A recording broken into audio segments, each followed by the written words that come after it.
ပွဲကြီးပွဲကောင်းတွေပဲကျန်တဲ့ချန်ပီယံလိ16အသင်းအဆင့်ရှုံးထွက်ဒုတိယအကျော့ဗရုံညပွဲအဆင့်များပွဲကြို3ရက်ချက်အားလုံးပဲမင်္ဂလာပါဗျာကျွန်တော်ရဲ့ GB1 စိတ်ဘောလုံး channel လေးကနေအားလုံးကိုပြန်လည်ကြိုလိုက်ပါရစေဒီနေ့မှာတော့ချန်ပီယံလိ16အသင်းရှုံးထွက်ဒုတိယအကျော့ရဲ့ဗရုံညပွဲအဆင့်တွေကိုပွဲကြို3ရက်တင်ဆက်ပေးသွားမှာပဲဖြစ်ပါတယ်ဒီနေ့မှာတော့ဘာစတာနဲ့နယူကာဆယ်ဘိုင်မီနစ်နဲ့အတတနာ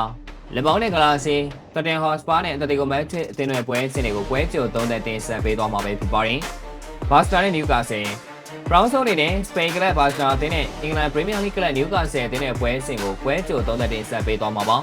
ဒီသင်းကတော့ပထမအကျော့နယူကာဆယ်ဘက်မှာတစ်ဖက်တစ်ကိုးစီတေးချထားပါတယ်တေးရလဲမလို့ဒုတိယအကျော့မှာနိုင်တဲ့အသင်းကနောက်တစ်ဆင့်ကိုတက်မှာပါဘယ်အသင်းကမှအသာစီးရမထားတာကြောင့်နှစ်သင်းစလုံးမှာအခွင့်အရေးအပြည့်အဝရှိနေပါတယ်အရှေ့ဘာစတာအသင်းကတော့ဒီနိုင်ပွဲမှာခြေသွမ်းပြန်ကောင်းတယ်လို့ပဲပြောမှာပါပြန်ပွဲဆိုတော့ဆုံး9ပွဲမှာ4ပွဲအထိနိုင်ပြီးတပွဲတည်ကြတာပါတယ်ဒီနောက်ပိုင်းမှာရှုံးပွဲမရှိပဲစွမ်းဆောင်ရကောင်းတွေကိုပြသထားနိုင်ခဲ့တာပါအဲ့တဲ့နယူကာဆယ်အသင်းကတော့ပြန်ပွဲဆိုတော့ဆုံး9ပွဲမှာ2ပွဲနိုင်2ပွဲရှုံးပြီးတပွဲတည်ကြတာခဲ့ပါတယ်ကာဆယ်ခြေစွမ်းပိုင်းနဲ့ရလက်ပိုင်းကရန်ချီအားရစရာမရှိပါဘူးဒီဝဲကိုသုံးသက်ရမယ်ဆိုရင်ပထမအကျော့မှာဘာစနာအနေနဲ့စင်ချင်ဘက်မှာတေးကစားထားတာကအသာရစီပါတယ်အိမ်ဘက်မှာကာဆယ်ကိုကောင်းဆုံးတိုးပြင်ပြီးနောက်တစ်ဆင့်ကိုတက်လန်းသွားဖို့များပါတယ်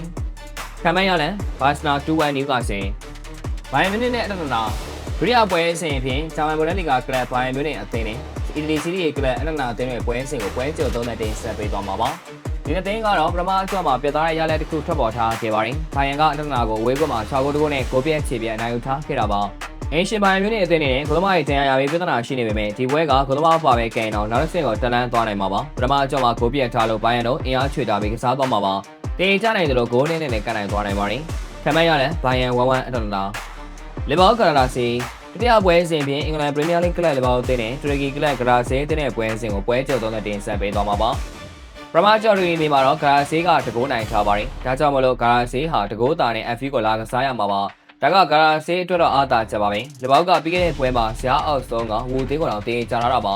ဂရာဆေးတို့ဂိုးပေးအောင်တောက်ခံနိုင်နောက်တစ်ဆင့်ကိုတက်နိုင်မှာပါဒါပေမဲ့ဂျိုးဂျာအနီးတွေအိမ်ကွန်းမှာတကူကူလုံးပြသွားနိုင်မယ်လို့ထင်မိပါတယ်ခံမရလဲလီဗာပူး2စီဂရာဆေးစပါ80ကိုနောက်ဆုံးပွဲစဉ်ဖြင့်အင်္ဂလန်ပရီးမီးယားလိဂ်ကလပ်တိုတန်ဟော့စပါအသင်းနဲ့စပိန်လာလီဂါကလပ်အတလတီကိုမက်ထရစ်အသင်းရဲ့ပွဲစဉ်ကိုပွဲကြို3ရက်တင်ဆက်ပေးသွားမှာပါ